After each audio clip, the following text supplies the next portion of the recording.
All right, y'all. Commanders just re-signed Dyami Brown. It's epic. 1 year, $3 million deal, I believe. Bro, that's dirt cheap. All right, I'm coming to you straight from my vehicle. I just got this Commanders hat. We're in this. So I love this move because think about last year. What was our offense missing? A consistent rush attack and consistent rusher, to be honest, once we let Brian Robinson go and then Eckler got hurt in the first game. And then also it was missing wide receivers that stretched the field, okay? Because when Terry McLaurin was out for most of the season, we had no one else that could stretch the field. Dyami Brown, for all the crap that fans gave him, myself included, because he was a disappointment overall, stats-wise, you know what I mean? He never had good stats. He could never get above, he couldn't even touch 400 yards on a season. Couple touchdowns here and there. But I'll give Dyami Brown this. He stretched the field. He was a decoy. Just go route, go route, go route, go route, go route. And when you have a receiver that can do that, you need to put at least one corner on him at all times, right? So he opened up the defense. He opened up our offense.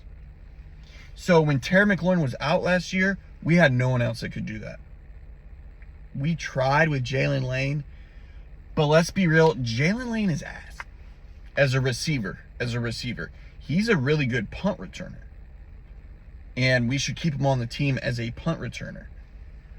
But I just don't think he's a good receiver. He's we try to replace Jamison Crowder with Jalen Lane, and he's not a good slot receiver like Jamison Crowder was. He drops so many balls. He's not physical. He gets pushed around. He's very small. Anyway, we didn't have anybody that could stretch the field, right? So we bring Dyami Brown back on the cheap deal. He can stretch the field now. So let's look at our wide receiver room. We got Terry McLaurin. Dyami Brown is coming back. Traylon Burks. Luke McCaffrey, Jalen Lane. And we just signed Van Jefferson as well today, which I'm going to talk about this as well. Van Jefferson on a 1-year deal, same as Dyami Brown. It's kind of a head-scratching move for me because everyone's saying we're bringing in Brandon Ayuk, right?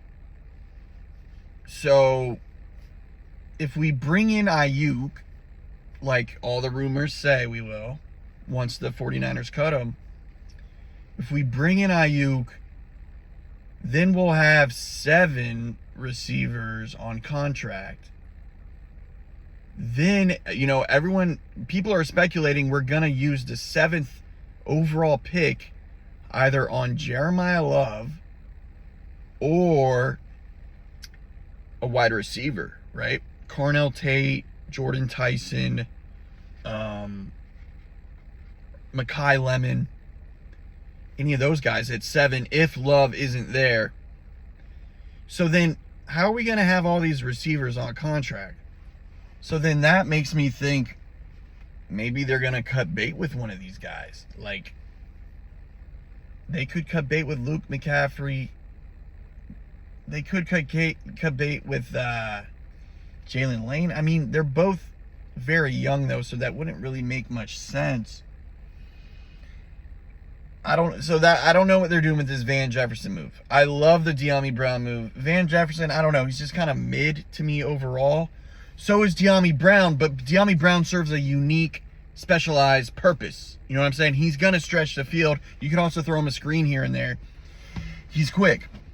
So I don't know what they're going to do. I don't know what they're going to do. They're setting themselves up to go best player available at 7. And I love it. I love it. So what do y'all think? What does this mean for the 7th overall pick? What does this mean for Brandon Ayuk? We're bringing Dyami Brown back home. He got $10 million in Jacksonville to sit on the bench for 1 year. And then he's like, all right, yeah, I'll come back home. I'll come back home to Washington. All right. So what do y'all think about all this? And what do y'all think this means for the NFL draft coming up next month? All right. Peace out.